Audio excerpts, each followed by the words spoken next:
नित्य नवीन मंगल प्रवचन के प्रायोजक हैं। वंडर सीमेंट, फर्क नजर आएगा।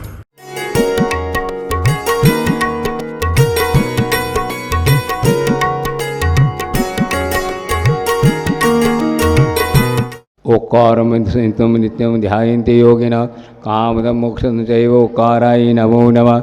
अविरल शब्द घनौघ प्रक्षाद सकल भूतल कलंका मुनिभिर्पाद जीता सरस्वती हर्तुनो दुर्तान् अज्ञानतिमिरान्ध्यानां ज्ञानाञ्जनशलाकया चक्षुरुन्मीलितं येन तस्मै श्री गुरवे नमः। श्री परमगुरुभ्यो नमः। परम्पराचार्य गुरुभ्यो नमः।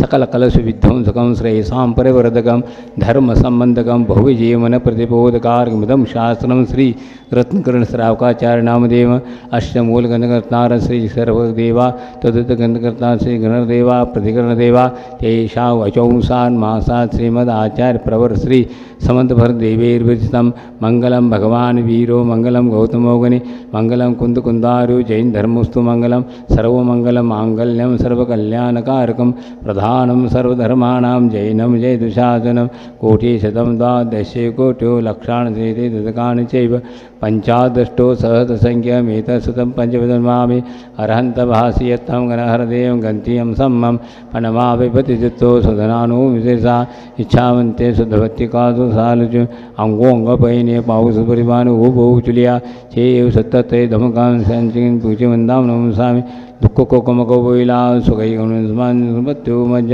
नमो स्वापरायण पूर्वाणि स्वाध्याय आचार्य भक्ति का संगरोमी श्रुतजलित भार्गे व्यास भावना प्रभ्य सुधपो निभ्यो न गुरुभ्यो गुरुभ्य 36 गुण समग्रे पंचवे आचार कंदर से शिष्यानुग कुशले धम्मारी सदा वंदे गुरुभक्त संयमेन तुरंत संसारम घोरम छिन्नन्त्यटकम न पाविन्ति हे नित्यव्रतवंत होम निरता ध्यानाग्निहोत्राकुला षट्कर्मा विरता सबोधनधना साधु क्रिया साधु शील प्रावरणा गुण प्रेरणा चंद्रार्थ के ज्योतिका मोक्ष द्वार पाठ पाठ नुटा प्रणंत माम साधव गुरुव पांतो नित्यो ज्ञान दर्शन नायका चारित्राण गंभीरा मोक्ष मार्गोपदेश का इच्छावंते आयुर्भक्ति का समनान समुदान पंचवे आचारण आयरानो आयरा सदान उदेशान वज्ञान त्रिलिंगन पालयन सौ संजीव भुजवंदाम स्वामी दुख को कमकोला सुखी हो तुमज्झम बोले पार्श्वनाथ भगवान की जय।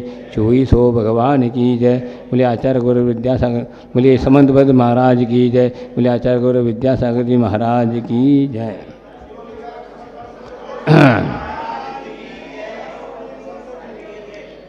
हाँ, यहाँ पर जो स्वाध्याय चल रहा रत्नकर श्रावकाचार्य का कि अच्छी तरह विस्तार के साथ श्रावकों के विषय में, श्रावकों के कल्याण के विषय में आचार्य समंतभद्र महाराज ने सर्वोत्कृष्ट श्रावकाचार्य, प्रथम श्रावकाचार्य माना जाता है। 35 श्रावकाचार्य लिखे हैं, उनमें प्रथम श्रावकाचार्य माना जाता है। इसमें तीनों प्रकार के देव गुरु शास्त्र कहो या सम्यक सम्यज्ञान सम्यक चारित्र, इन तीनों का विस्तार के साथ वर्णन चल रहा है। अब यहाँ पर वर्तमान में सम्यक का व्याख्यान समाप्त हुआ और उसके बाद सम्यक ज्ञान का भी व्याख्यान समाप्त हुआ। अब चारित्र के बारे में, जो श्रावकों के जो चारित्र है, जो 5 अनुव्रत है, 3 गुणव्रत है, 4 शिक्षा ऐसे आदि आदि जो बताए, उसका वर्णन यहाँ चल रहा है। प्रकरण में यहाँ पर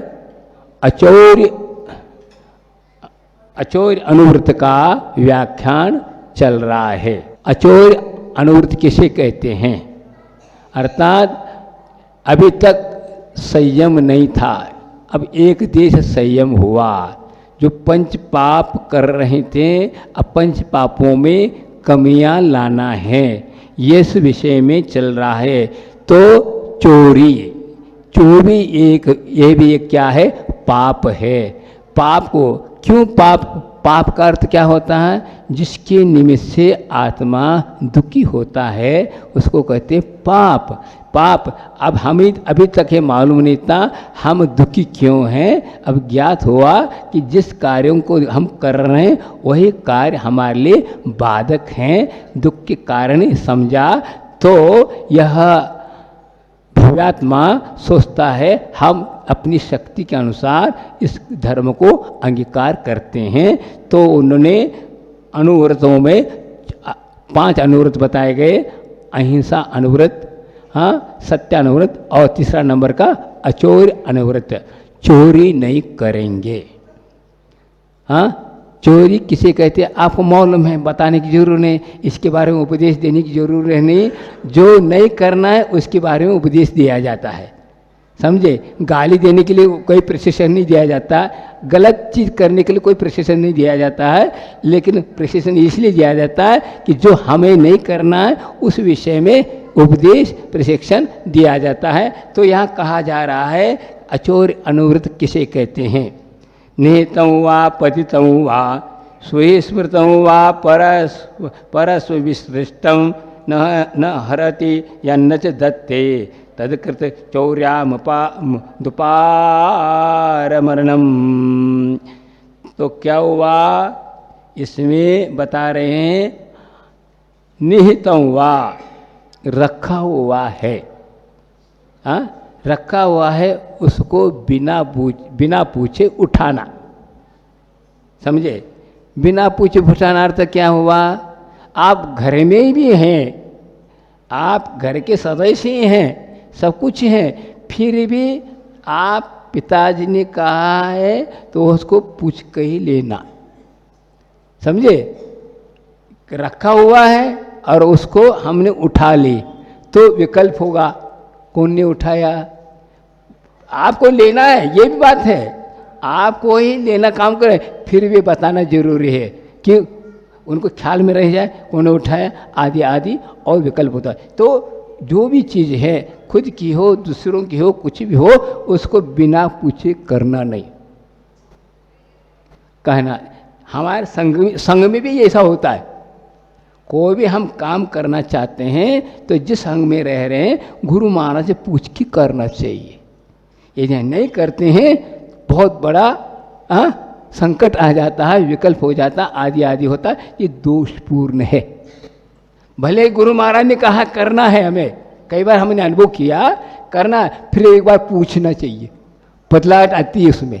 तो ये बात अब कहे आपने कहा था, ऐसा नहीं, ऐसा है यहाँ पर लिखा है शास्त्रों मूलाचार में, कोई भी बात हमें काम करना है 6 बार पूछो। 6 बार किसको कहते हैं, हमें कोई बात करना है या कुछ करना है, हम कुछ कहा तो 6 बार पूछो गुरु महाराज से, उसके बाद भी नहीं हुआ तो चुप रहो, ऐसा है। तो ये ऐसा है कि हाँ ठीक है, हम अपनी सोच है, लेकिन हम अकेले तो है नहीं, पूरा संघ है आदि, इसी प्रकार परिवार है, सब कुछ है, सबको लेके चलना पड़ता है, बहुत बैलेंस लेना पड़ता है। बड़े की बहुत हालत बहुत ये हो जाती है, क्या हालत ये है, बेहालत हो जाता है। वो कहने के लिए बड़े हैं, वह इतने कि ठीक है, लेकिन वो सब के पीछे घर में जो होते हैं, बड़े जो होते हैं, जैसे माँ है, माँ सबको खिला करके बाद में खाती है तो वो माँ कहलाती है, ऐसा नहीं। माँ उसी को कहते हैं जो सबको प्रसन्न करके फिर बाद में रहे, उसमें ही प्रसन्न, तो वो माँ कहलाएगी, नहीं तो माँ नहीं कहलाएगी। बताओ, ये माँ बहुत ऊंची चीज़ है, उस पार करने के लिए बहुत सहज है। तो इसी प्रकार कोई आचार बनता है, बड़े पद पर जाता है तो वह बड़ी जवाबदारी हो जाती है, थोड़ी सी कुछ होता है तो आरोपित होता है। तो यहाँ पर कहा है रखा हुआ है, रखा है तो पूछना जरूरी है। कई कबार क्या होता है आचार्य महाराज, जैसे मेरी कमंडल है, कमंडल उन्होंने दिया है, लेकिन मेरा कहलाता है ना वो जा भैया मैं ले जाना, ये पूछते हैं। लघु संग जाना, उनके पास कमंडल पास नहीं है, कोई दूर है तो लाइन तो पूछते हैं, बताओ इसमें मैं आचार हूँ, ये नहीं चलेगा। बात व्रत है, यदि मैं इस पर करूँगा तो दूसरे पे कैसे करेंगे फिर। इसीलिए बड़ों को बहुत सावधानी के साथ काम करना पड़ता है।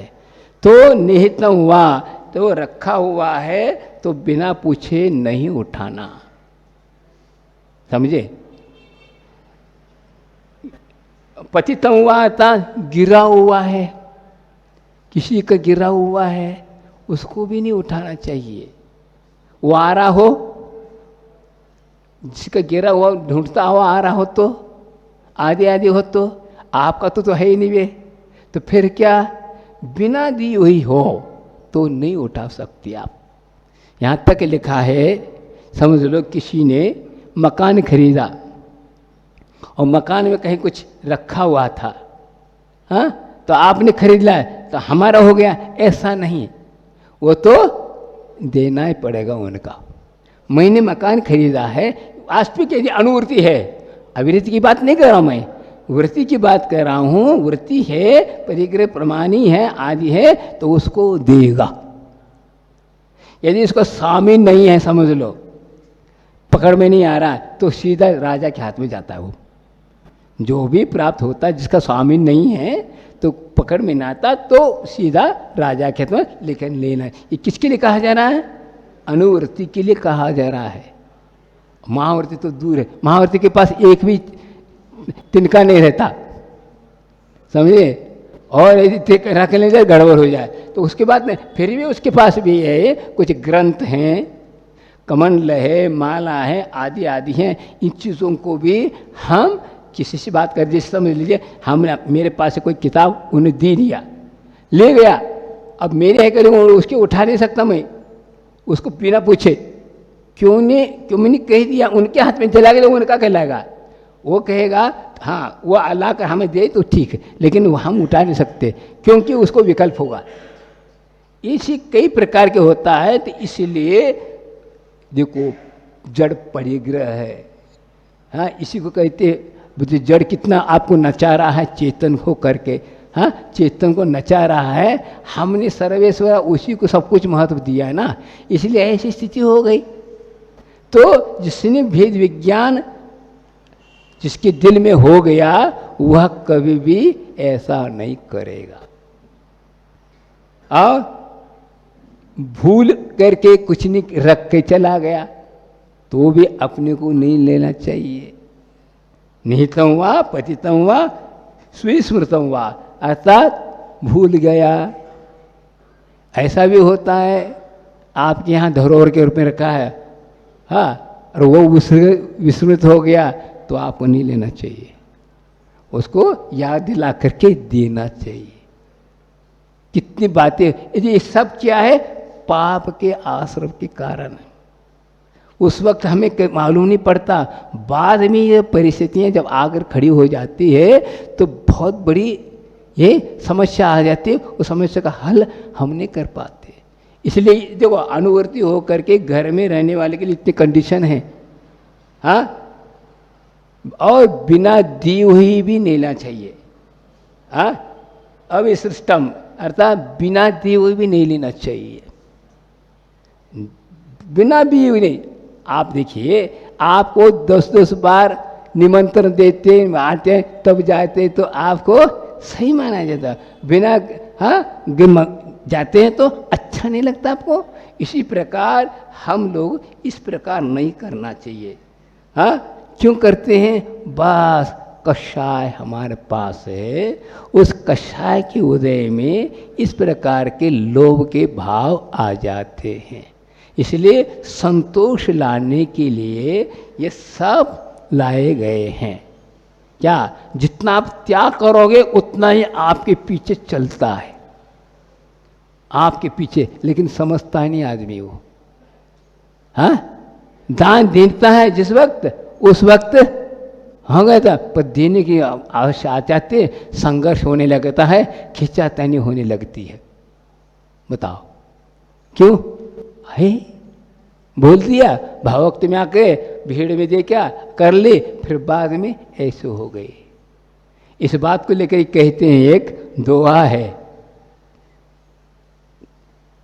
बिन मांगे दे दूध बराबर, बिन मांगे दे, अर्थात मेरा कर्तव्य है दान देना, अपने सहज रूप से दे, वो दूध की भांति है, हाँ, पवित्र है, आदि है। बिन मांगे दे दूध बराबर, मांगे दे सो पानी, मांगने के बाद यदि दे रहे हो पानी के बराबर हो, हाँ, और अब करोड़ोंपति आधिपति है फिर भी आप दे नहीं रहे, इसका मतलब क्या है?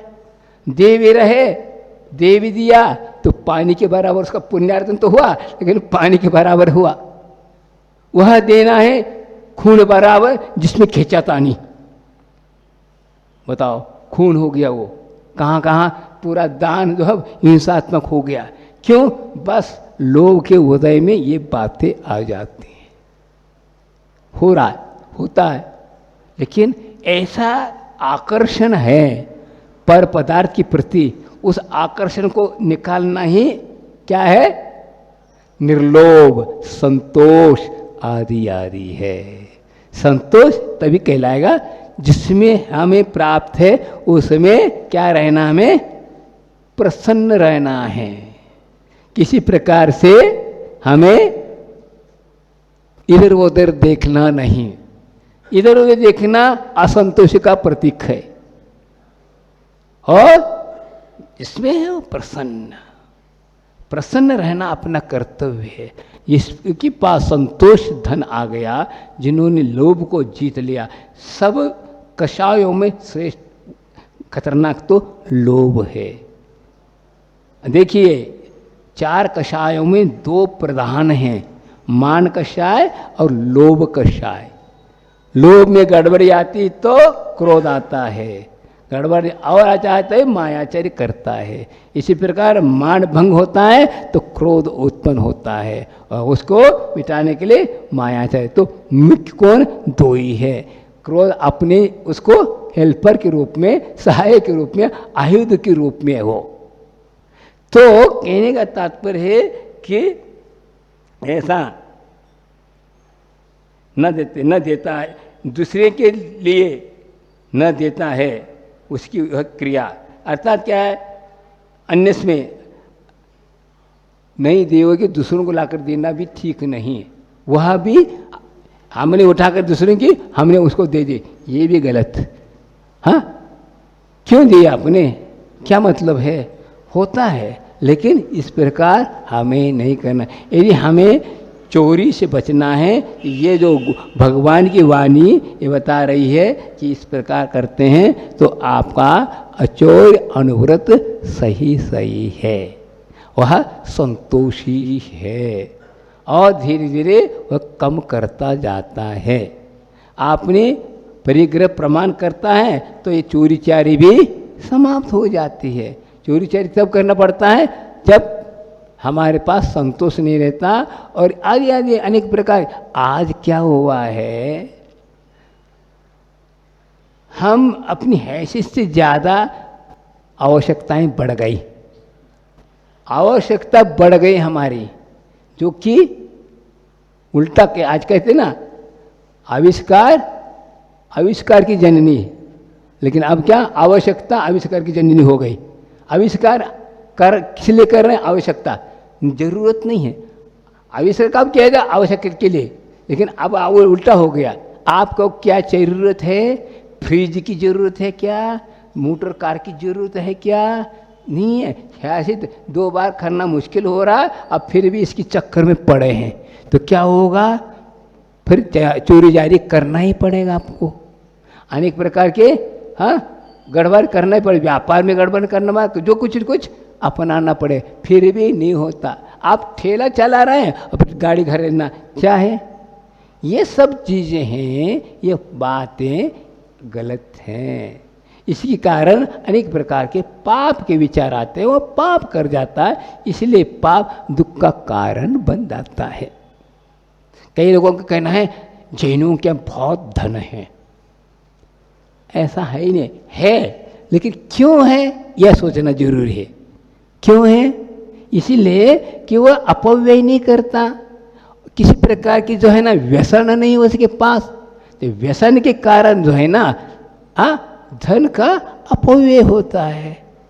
अब दिन के सुबह से लेकर शाम तक मेहनत किया, प्यार किया, और शराब पी ली, मांस मछली खा ली, तो खत्म हो गया।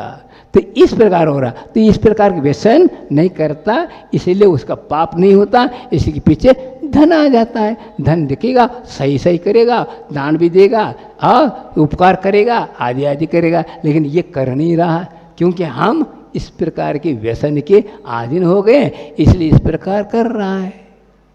इसलिए कहता हूँ अपने को ये ऐसा काम नहीं करना चाहिए। आजकल सट्टा पिट्टा क्या है, ये सट्टा वगैरह भी जो है ये जुआई है, मेहनत नहीं, इसमें कुछ भी नहीं है। इसलिए अपने को सट्टा नहीं खेलना चाहिए। सट्टा में आज तो कोई किसी ने अमीर नहीं बन पाया और अमीर भी गरीब हो गया है। इसलिए इस प्रकार के कार्य अपने को समझ करना नहीं चाहिए। वह धन जो है सही है। एक बार आचार्य मैंने एक संस्मरण सुनाया था। देखो समझ की बात है, एक जयपुर की बात है, आज से कम 60, 70, 80 साल पूर्व की बात है। क्या हुआ, दो भाई थे, गरीब थे, मजदूरी करके खाते थे, लेकिन जैन थे।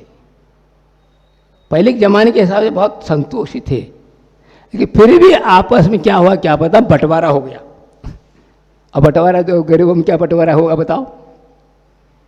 फिर भी उनमें आपस में इनको 3000 इनको 3000 ऐसे बातें हो गई। एक व्यक्ति सोचता उसमें, एक छोटे भाई, ये 3000 से मुझे कुछ होने वाला है नहीं, क्या करूँ मैं, ऐसा सोचता हुआ रास्ते से जा रहा था। उसके बीच में एक जुआरी खेलने वाले होते ना, वो दिखाई दिया। जुआ खेलते ना, हाँ, उसमें लगा दो, चले जान दो, निश्चिंत होकर के मैं क्या करूं, मजदूरी करके जीवन करें, नहीं तो रखेंगे कोई उठा लगे तो क्या होगा, इस अपेक्षा उसने लगा दिया। वैसा वो खेलता नहीं था, उसने लगा दिया। लगाने के बाद क्या हुआ, नहीं जीत गया। दुगुनी क्या 10 गुनी हो गया। 1 लाख उस जमाने के हिसाब से कितना किसको कहते हैं, हाँ। और ले आग का मजा, उसने कान पकड़ लिया, अब नहीं करूंगा नहीं कहा, और उन्हें वहीं जाते जाते एक कार खरीद ली। बताओ क्या भाव हो गए। और कार में बैठ करके वह मंदिर चला गया, खनिया जी में। वहाँ थे वीर सागर जी महाराज आचार्य।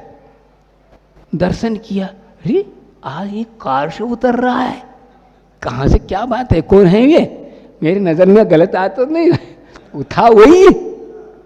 फिर जा करके साष्टांग नमस्कार करता है, कायसर करता है, आज से मैं सप्त व्यसन का त्याग करता हूँ। और 2 प्रतिमा ली, भगवान की प्रतिमा नहीं, 2 प्रतिमा जिसको कहते हैं अचौरी अनुव्रत ले लिया और कहा मैं एक कार्य नहीं करूँगा। बताओ। और वह आगे इतना बड़ा आज माना जाता है जयपुर का जौहरी बाग का प्रथम उसका दुकान था। बताओ, तो अलग अलग वृत्तियां हैं, संतोष है, पाप को पाप समझता है, हाँ, धर्म को धर्म समझता है, तो वही इस मार्ग पे चलता है। बताओ, ये अच्छा था, अब किया, मैं भी ऐसा करूं, गलत, देखा से कि नहीं करो, अंतरंग की चीज है तो करोगे सही, नहीं तो गड़बड़ हो जाता है। और इस प्रकार होता ही भी नहीं। धर्म जो होता है वो अंतरंग से होता है, बहिरंग से नहीं होता है, उसको थोपा नहीं जाता। वह अंतर के रहस्य को समझता है, भेद ज्ञान होता है तो अपने आप करने लगता है, ये होता है। तो ऐसे यह क्या होता है कि ये इस प्रकार ये अचोर अनुव्रत का पालन करना चाहिए। यह श्रावकों का धर्म है। अब जितना परिग्रह प्रमाण किया आदि किया, बाद में बढ़ जाए, बढ़ता है तो उसको दान के रूप में निकालो। चाहे हमने जितना प्रतिज्ञा की है उससे आगे हमें करना नहीं, हमें रखना ही नहीं, हम दान में निकालो, बस। वो अपना नहीं है। ये करते जाएंगे, बहुत शांति रहती है, किसी प्रकार का टेंशन नहीं, आदि नहीं। वो इनकम टैक्स, सेल टैक्स, फलान टैक्स, कुछ नहीं, ये गलत है। टैक्स भी पता है इसमें क्या विस्मृता, हाँ, क्या अर्थ, क्या टैक्स नहीं देना, राज विरुद्ध काम कर रहा, ये भी ठीक नहीं। हाँ गलत है, ऐसा नहीं करना चाहिए। तो इससे क्या होता, क्या जिसने इस रहस्य को समझा तो करेगा, बाकी नहीं करता वो ठीक अब क्या कर सकते। संसारी ऐसे भी करते हैं, जैसे आज या वाशिम में हैं, हाँ दूसरे स्थान में जा कर के यहाँ का माल वहाँ बेचना, यहाँ सस्ता है वहाँ महंगा है तो वहाँ महंगा बेच क्या है, इस तरह का करना भी क्या है, गलत है। यह चोरी में आएगा, ये गलत है। संतोष का ये लक्षण नहीं है, समझे। हमने जो किया होता है, लेकिन आगे आदि इसमें अतिचार बता रहे हैं। अब इसमें क्या अतिचार लग सकते हैं, अर्थात हमने प्रतिज्ञा ली अचौर अनुव्रत, लेकिन अतिचार लगते हैं, कुछ गलतियां कर जाते हैं, वो गलतियां हमें नहीं करना है। चौर प्रयोगा चौरार्था दान विलोप सदृश्य सम्मिश्रा हीनादिक विनिमानम पंचास्ते व्यतिपाता। चोरी करने के लिए प्रेरित करना, जो चोरी कर रहा है उसके लिए हम अनुमोदन करना, आदि आदि करना, ये क्या है, यह अचौर अनुव्रत में दोष है। ये व्यक्ति ने बताया कि एक लड़का एक पिक्चर को 70 बार देखा। क्यों? चोरी किस प्रकार किया जाता उस उस पिक्चर में था। पिक्चर में ये बताया जा रहा है किस प्रकार चोरी करता, आदि आदि चोर किस प्रकार करता, वह पॉइंट देख रहा था। वह 70 बार देखा और 71 बार उन्हें चोरी करी, लेकिन पकड़ा गया। ये है, तो इस प्रकार होता है। तो ये इस प्रकार हमें नहीं करना। और प्रयोगा चौरार्थ होता है चोरी की हुई माल को खरीदना। कैसे पता चल गया, सस्ता क्यों दे रहा है? हाँ समझ लो, आज 60,000 रुपये तोला सोना है ना, जितने भी होगा 5-50 जितने भी होगा, तो यदि 25,000 में दे रहा है, तो कहना होगा यह चोरी का माल है। छुपे छुपे इधर देख रहा है, इधर उधर देख तो नहीं रहा, आदि आदि आदि, ये क्या हुआ? लेकिन आपको मैंने हाँ लाइए रख लिया, तो आप भी उसके भागीदार में, उससे भी ज़्यादा आपका भागीदार।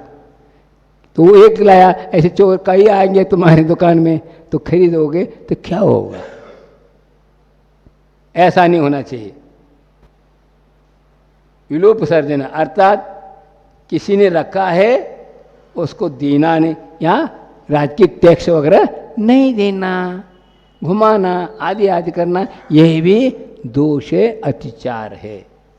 और एक दूसरे चीज में मिलाना, तो जानते ही आप, बताने की जरूरत नहीं। हाँ सस्ते महंगी सस्ते में सस्ते मिला दी और महंगे रूप में बेच दी। डालडा में घी में डालडा मिला ली। हाँ कई चीज़ें ऐसी हैं, काली मिर्च में पपीते का बीज मिला दी। कई ऐसी चीज़ें जिसमें सदृश अर्थात उसमें पकड़ में नहीं आए। हैं कई प्रकार, ये सब क्या है? गलत है। और लेन देन में कमी करना, डंडा मारना लेने में। हाँ वो कहते हैं, एक व्यक्ति ने सुना है था, बड़ी बहू आ जाओ। बड़ी बहू का अर्थ क्या? बड़ी बहू नहीं आ रही, लेना है तो बड़ी माप ले आओ, यह अर्थ है। छोटी बहू अर्थात देना है तो छोटी बहू। बताओ, ये चीजें जोड़ा जाता है। ये कोर्ट वर्ड चल रहा है, ये कोर्ट वर्ड है, कोर्ट में ले जाएगा, समझे? हाँ और ये होते ना माप तोल के जो वजन होते हैं उसमें गड़बड़ लाना, पाट बाट आदि में गड़बड़ लाना, डंडा मारना आदि आदि करना, ये सब क्या है? दोष। हाँ, यह ले लिया हमने अनुव्रत और इसको करने लगे तो क्या होगा, और हमें मूल से और पाप कमाए, पहले से ज़्यादा हो गया। अविरति अवस्था में जितने करते नहीं थे और हो गया ऐसा। ये सब चीज़ें नहीं होना चाहिए।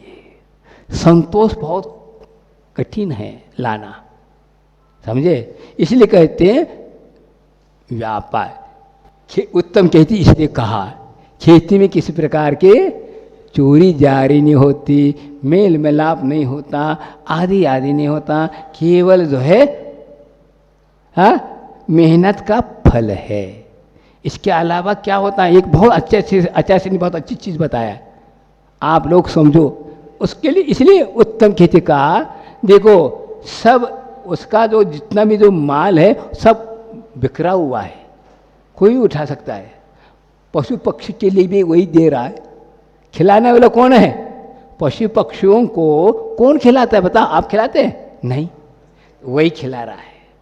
हाँ, वो खाने के बाद जो बच्चा वो अपना मानता है।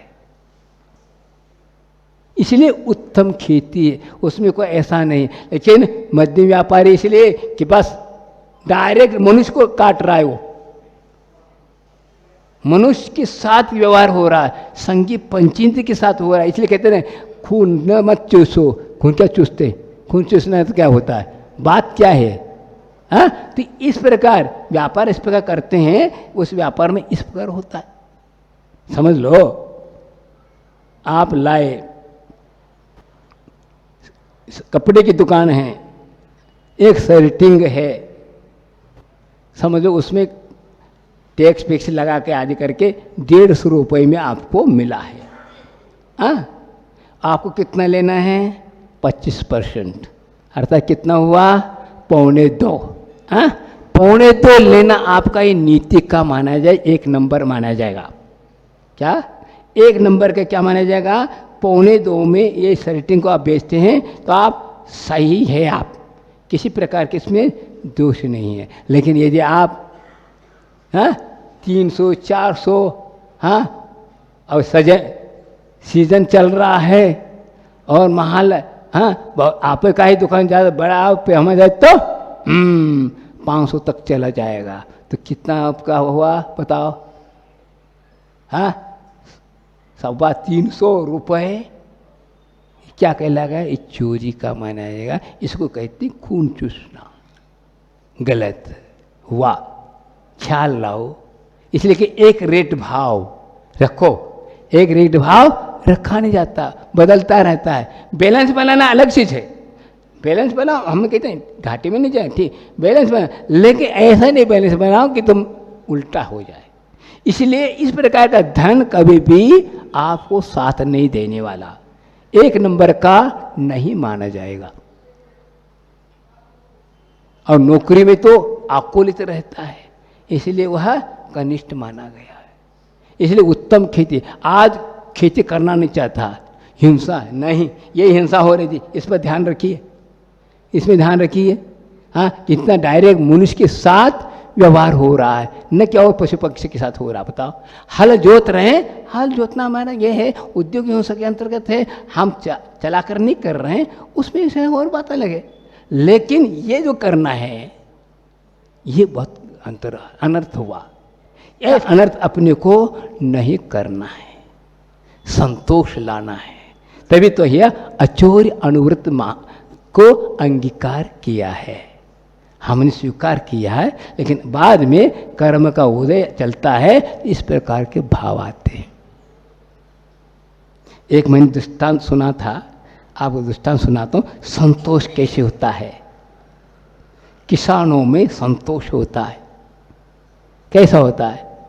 एक किसान था, उसके पास बहुत कम जमीन थी, लेकिन इसकी इतनी भावनाएं थी कि इस धरती पर कोई भूखा न रहे, सभी संतोष के साथ जी भगवान का भजन करे। इस भाव को लेकर के उसने क्या किया? भगवान के पास बैठ करके आराधना शुरू करी, और आराधना के फलस्वरूप भगवान, अर्थात भगवान नहीं, देव प्रसन्न हुआ। सामान्य देव उसकी भक्ति, उसके भाव सब उस देव ने पहचाना, इसलिए प्रसन्न होकर के उससे सामने आकर खड़ा हुआ। हाँ, क्या चाहता है, और साथ साथ वो परीक्षा भी कर रहा है। कौन? देव। मैं कुछ नहीं चाहता हूँ, आप अंतर्यामी हैं, मैं यही चाहता हूँ मैं ऐसी खेती करूँ, यहाँ पर कोई भूखा न रहे, सभी प्रसन्न के साथ जो भी मैं कमाऊँ वो सब के लिए काम में आ जाए, मेरे लिए नहीं, ये नहीं, सबके लिए काम आ जाए, ऐसी मैं भावना बाता हूँ। आप हमारे लिए ऐसा आशीर्वाद दो। मेहनत करूँगा, ऐसा नहीं कि मैं आपसे आराध लेकर मैं दूँ, ऐसा नहीं, मैं खेत में ही मेहनत करूँगा और बांटूंगा, लेकिन आपका आशीर्वाद ऐसा रहेगा अच्छी तरह फसल आ जाए, किसी प्रकार का मुझे हिंसा करना न पड़े। ठीक आशीर्वाद, लेकिन शर्त एक है परीक्षा के रोज, मैं ऊपर का लूंगा। अब बताओ, ऊपर का लूंगा, फसल ऊपर की आती है, लेकिन वो भी बहुत, कौन था? किसान जबरदस्त था। हाँ ठीक है, जैसा आपका, उनने क्या किया? मूंगफली बोया। मूंगफली बोया तो क्या हुआ? ऊपर का ले लो, और अच्छी मूंगफली आई। हाँ, सबको बांटा, सब प्रसन्न। अब दूसरी साल वो कहता है हम नीचे का लेंगे। देव कहता ले, ऊपर गेहूं आता है या ज्वार आता है, ले काट देव ने। अब क्या कहता है? तीसरी बार में और पैसा, क्या कहता है? ऊपर कभी लूंगा और नीचे कभी लूंगा। अब बताओ, कंडीशन तुम्हारा ही हो गया, मेरा का रहा। फिर भी बुद्धि उसकी बहुत जोरदार थी। उसने क्या किया? भुट्टा, मक्का बोया। मक्का बीच में आता है, ऊपर भी नहीं रहता, नीचे भी नहीं रहता, बस देव को भी उनने घुमा दिया। इसको कहते हैं अंदर के लगन, दृष्टि होना चाहिए। तो यह संतोष की बात है। हम अपने लिए नहीं कर रहे हैं ना, अपने लिए नहीं है, ये दूसरों के वास्ते हम कर रहे हैं, तो बहुत सेवा ऊंची मानी जाती है। सेवा इसी को कहते हैं। हाँ, अपने लिए सेवा होती नहीं है, उसकी निमित्त से हमारी सेवा होती है। क्या हम किसी दूसरों की सेवा नहीं करें, अपनी सेवा करना कहते हैं, एक बहाना बनाए दूसरों की। हाँ, आज है ना कार्यक्रम, हाँ आ गए हैं सेवा करने वाले वैद्य आ गए हैं। पहले के जमाने में क्या कहा जाता है? आकस्मिक वैद्य कहा जाता है। आकस्मिक वैद्य कहते हैं जिसको निष्प्रय रूप से सेवा करने वाला होता है, किसी प्रकार की प्रतिफल की इच्छा न रखते हुए, हाँ, सामने की जीव की जो है दुख को दूर करने के भाव को लेकर के सेवा करता, उसको होते वैद्य। तो ये है। तो आज हमें क्यों अनेक प्रकार के रोग हो रहे हैं? हाँ, अनेक प्रकार की हमारी जो शरीर में जो है, जो होना नहीं चाहिए, वो हो क्यों हो रहा है? इसलिए कि हमारे जो विचारधाराएं बदल गई, खान पीन बदल गया, आदि आदि बदल गया, इसलिए इस प्रकार की परिस्थितियां आज आकर खड़ी हुई है। मुख्य बात यह है, दवाई काम कम करती है और पथ्य का सेवन सही करना चाहिए। ये नहीं कर पाते हम, गलत होता है। क्या गलत होता है? पथ्य को तो अपथ्य सेवन करते रहें और दवा लेते रहें और कहेंगे ये दवाई ठीक नहीं, ये गलत है, ये गलत है। ये बात क्या है? पथ्य किसके द्वारा क्या हुआ? देखो, अपने आचार्यों ने बताया बाधक कारण की अनुपस्थिति, बाधक कारण की अनुपस्थिति, साधन कारण की उपस्थिति और कार्य की सिद्धि। बाधक कारण क्या है? पहला समझो, हमारे लिए जो है खांसी है, खांसी से हम दूर होना चाहते हैं। वैद्य ने कहा हाँ 8 दिन के अंदर आपको स्वस्थ हो जाओगे, जो कि सालों से हम खांसी से क्या है परेशान है। अरे आज तक ऐसा कोई डॉक्टर नहीं कहा कि 8 दिन के अंदर ठीक ठाक हो जाओगे, मैं जिंदगी भर में परेशान हूँ। बहुत अच्छी बात है, लेकिन ये बताओ, डॉक्टर ने पूछा किस चीज के शौकीन हो बताओ। जो खांसी का जो कारण क्या है ये पूछना चाहता है वो, किस चीज की शौकीन हो। तो उन्होंने कहा दही वड़ा, गड़बड़। दही वड़ा यदि खाओगे तो 3 काल में करने। आपने कहा था 8 दिन का, हाँ अभी करता हूं। ये खाना बंद करो, ये बाधक कारण है। यही बात मोक्ष मार्ग में भी है। मोक्ष मार्ग में क्या कहा, बाधक मत जन्म जरा मृत्यु से मुक्त होना है, पंच पाप छोड़ो। पंच पाप क्या है, अपत्य सेवन। जैसे वो दही वड़ा है, इसी प्रकार पंच पाप, जब तक पंच पाप छोड़ोगे नहीं कर्माश्रव रुकेगा नहीं। हाँ, तो इसलिए क्यों कषाय है, हमारे कषायों को शांत करना है। कषाय के कारण हम पंच पाप कर रहे हैं, तो छोड़ो। इसी प्रकार खांसी से दूर होना चाहते दही वड़ा छोड़ो। खटाई क्या है, यह रोग को उत्पन्न करने वाला है, ये बाधक है। इसको कहते हैं आश्रव, इसको कहते हैं आश्रव। आश्रव का अर्थ रोग का उत्पन्न करना। हाँ, उसको रोकना है तो संवर हो गया। संवर क्या है, दवाई हो गई अपने आप कार्य की सिद्धि। तो यहाँ पर संवर और निर्जरा बताए, इसी प्रकार यहाँ पर बताए। हर चीज वही है, शब्द को समझो किस प्रकार। तो यहाँ पर ये बताया जा रहा है कि इन चीजों से दूर रहना जरूरी है, लेकिन हम लोग नहीं करना चाहते हैं।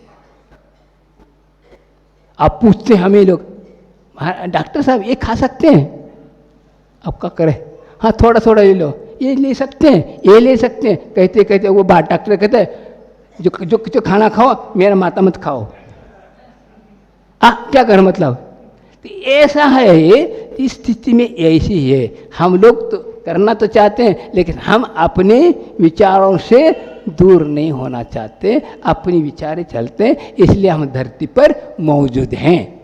जितने भी चले गए वे महान इसलिए हैं, वे उन चीज़ को अपना करके चले गए। अब भले हम कह रहे हैं कितनी बार हमने भी मुनि बने, सब कुछ बने, आदि बने, फिर भी ज्यों का त्यों बैलेंस बना के संसार समाप्त न हो जाए, ये हमारी चिंता है।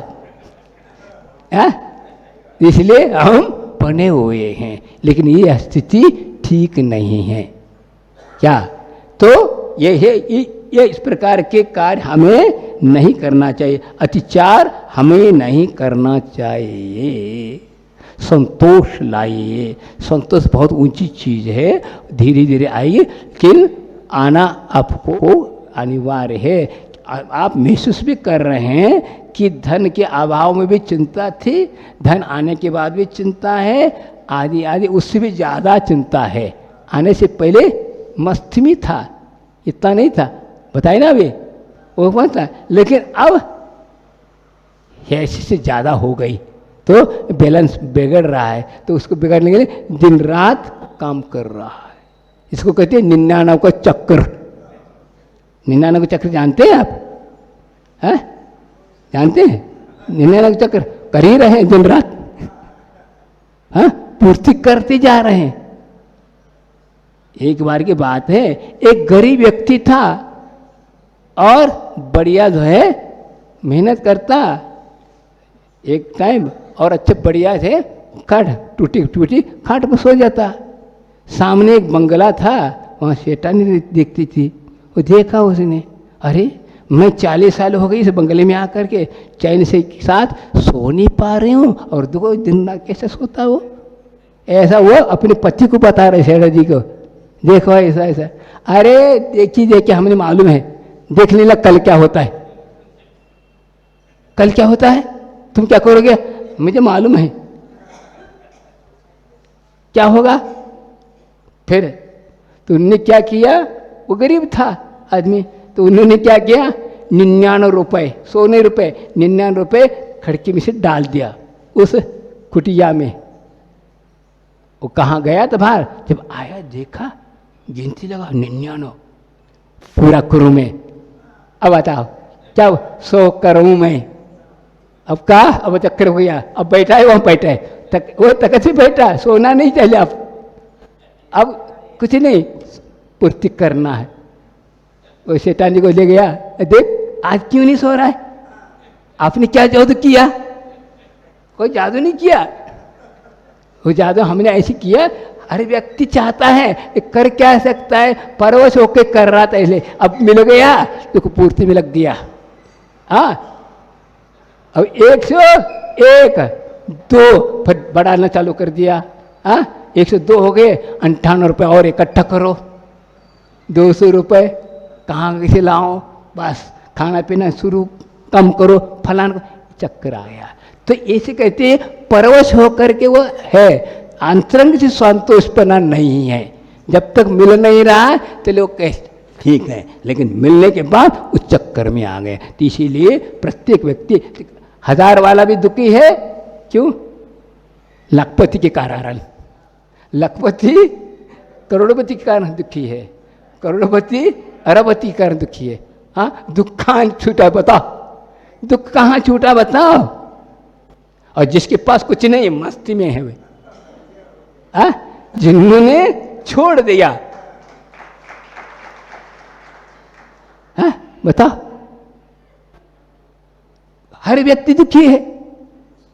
100 वाला भी दुखी है और 1000 वाला, अरबपति करोड़पति फलाना, जो बड़े बड़े क्या उद्योगपति, पति नहीं अब क्या, हाँ क्या है ये है पर के पीछे पड़ करके अपनी जीवन को बिगाड़ रहा है।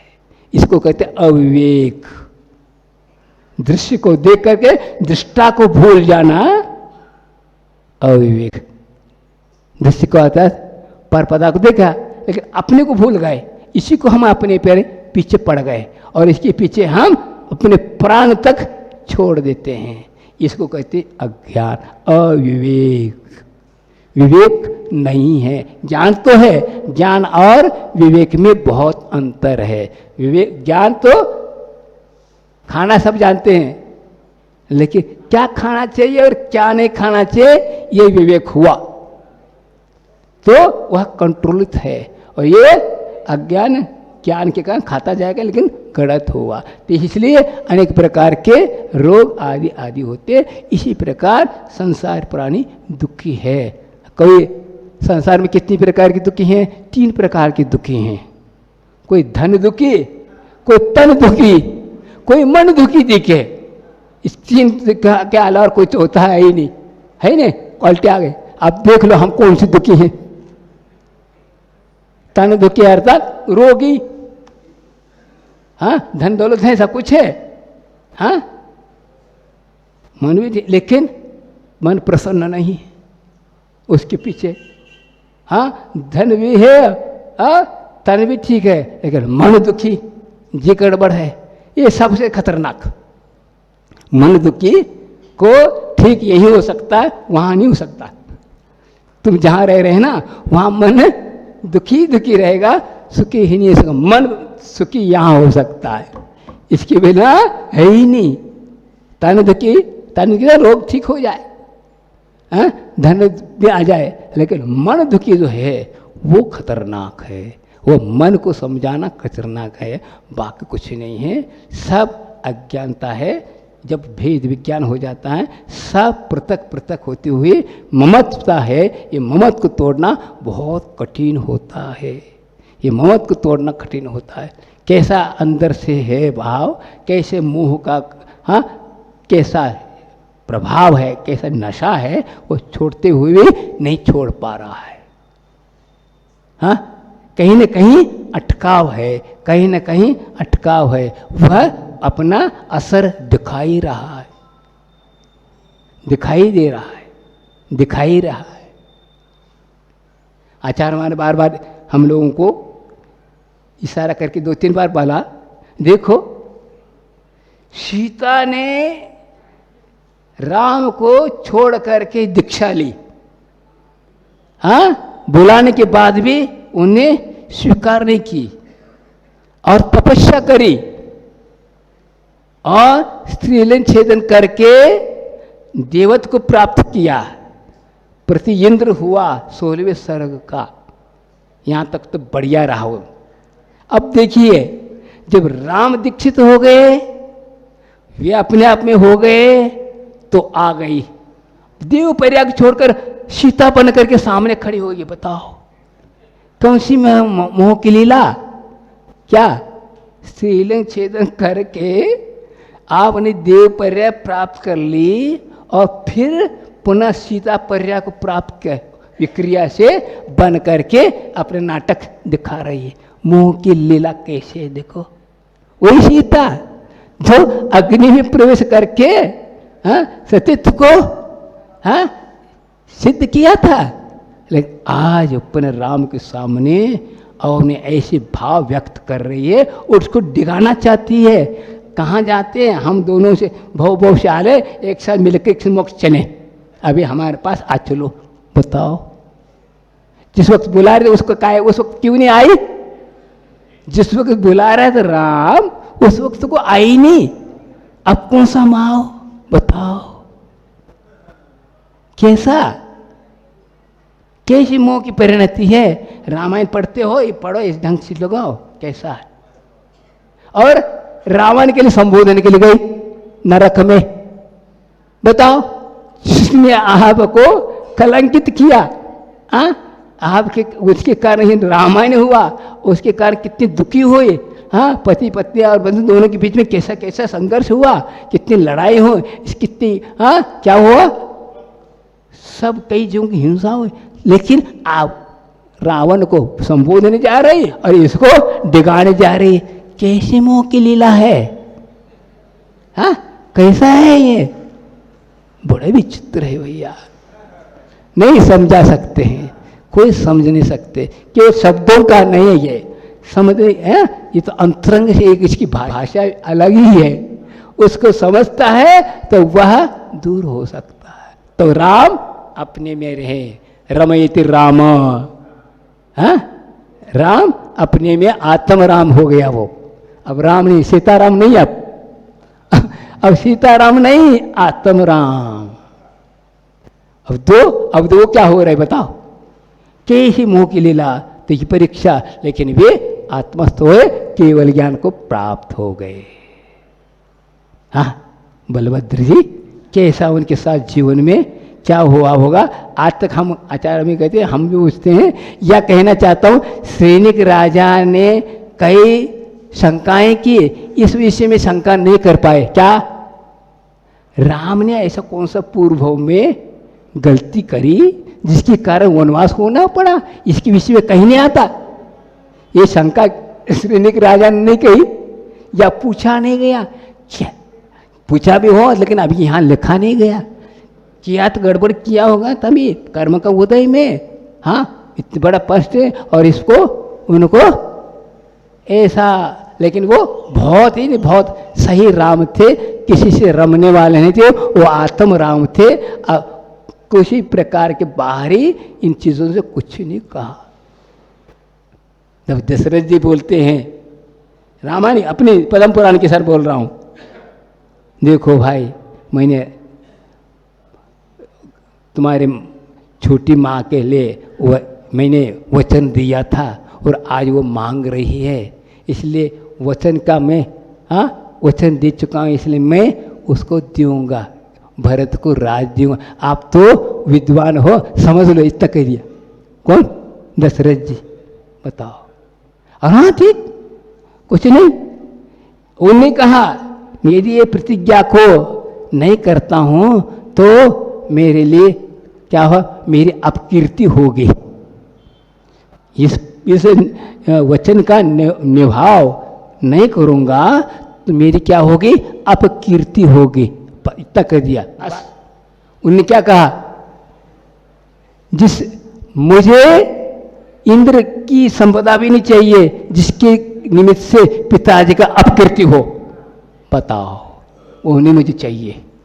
अपकीर्ति जिसके निमित्त से हो वह राज संपदा, इंद्र संपदा हमें नहीं चाहिए। ऐसा करने वाला ही निर्मय हो सकता है, बाकी नहीं हो सकता। बताओ कैसे कैसे लीला। तो सीता सीता बन के आए, क्या जरूरत थी बताओ। लेकिन कराता हो, वह कर्म कराता है, वह छोड़ता नहीं। इसलिए अपना व्यक्ति है। हमने एक हाय को लिखा था, इसमें ये शत्रु भी मित्र, मित्र भी शत्रु होते शिवपथ में। शिवपथ में अर्थात मोक्ष मार्ग में शत्रु भी मित्र इसलिए कि हाँ कर लो। जैसे राम पार्श्वनाथ के ऊपर कमठ ने उपसर के मित्रता का काम किया। वो यदि उपसर नहीं करता केवल ज्ञान कैसे होता, ये सोचता है। वीतरागी निर्मोही, और रागी मित्र भी शत्रु क्यों? मित्र तो है राग के कारण वह मोक्ष मार्ग में बाधक बन जाता है, छोड़ना नहीं चाहता, ऐसा करो वैसा करो, इसलिए मोक्ष मार्ग में उल्टा चलता है। संसार का मार्ग से उल्टा चलता है। जो शत्रु है वो मित्र है, जो मित्र है वो शत्रु है। ऐसा ही है। मुंह को जीतने के लिए इतने प्रयास किया जा रहा, और कुछ करना की ज़्यादा नहीं है। 8 कर्मों में जो बलाढ्य कोई कर्म है तो मोह है। मोह के कारण सभी कर्म बंधते हैं।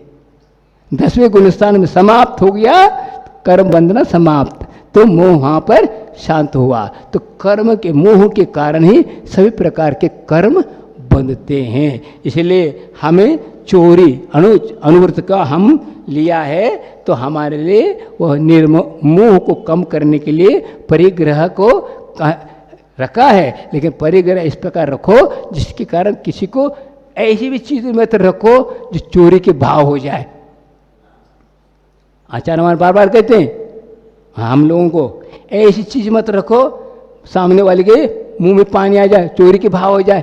अच्छे बढ़िया सजा हुआ डायरी देख करके बच्चे उठा ले, पेन अच्छे दिखते हैं, अन्य आदमी तो हमको मिलता है उठा, लेकिन हमारे निमित्त से उसके चोरी के भाव हो गए ये वस्तु को। इसलिए ऐसी चीज़ों को मत रखो। क्यों अपने को करना चाहिए? ये कोई थोड़ी है। आजकल क्या है, आप लोग अर्घ नहीं चढ़ाते, पेन दे देंगे, डायरी दे देंगे, फलाना देंगे, आजकल यहाँ तक नफीन तक रखने लगे। गलत है ये सब चीज़ें। ये थोड़ी है, ये अर्घ है क्या? अष्टद्रव्य है क्या? अलग है। ये सब गलत है। ये सब महाराजों के पास निकट आने के बाद ये अपनी छाप छोड़ने लगे, और इसको साधु को ऐसा उसको समझाना जरूरी है। आपको यदि दान करना है वहाँ करो, ये प्रकार मत दो, अर्घ चढ़ाओ, ऐसा कुछ होगा, लेकिन ये चीज़ नहीं है। आपका समय हो गया। तो कहने का तात्पर्य ये है कि हम अनुव्रतों को लेते हैं तो अनुव्रतों को निर्दोष रूप से यदि हम निरत्याजपूर्वक पालन करते हैं, अवश्य आपका यह दो प्रतिमा भी आपको एक भवावतारी बना सकता है। करने वाला चाहिए। आप मुनि न बनते हुए भी, घर में रहते हुए भी आप अपने परिग्रह को सीमित रख करके संतोष लाए तो 16 स्वर्ग तक जा सकता है। छेड़ाला पड़ी, उसमें लिखा है यूं 12 वर्त पाल स्वर्ग 16 उपजे, तहते चय नरभव पाए मुनि भाई शिव जावे। बता, एक ही पंक्ति में पूरा कह दिया। तो करने वाला चाहिए। इतनी शक्ति आज नहीं है तो आप निर्दोष रूप से आप यदि 12 व्रत हैं, 5 अनुव्रत, 3 गुणव्रत, 4 शिक्षा, इनको अच्छी तरह निर्दोष रूप से पालन करते हैं तो एक भवावतारी बन जाएंगे। सर्वार सिद्धि से आने वाले से पहले आप मुक जाएंगे। उसको 33 सागर जीना है, अभी बहुत लंबा है, तो उससे पहले आप जा सकते हैं और अपने को मुक्ति को पा सकते हैं। इस प्रकार जिनवानी हमारे लिए संबोधन करते हैं तो अपने को मनोवचन काय पूर्वक निर्दोष रूप से व्रतों का पालन करते हैं तो अवश्य हमारा जीवन कृतार्थ होगा। बोले पार्श्वनाथ भगवान की। नित्य नवीन मंगल प्रवचन के प्रायोजक थे वंडर सीमेंट, फर्क नजर आएगा।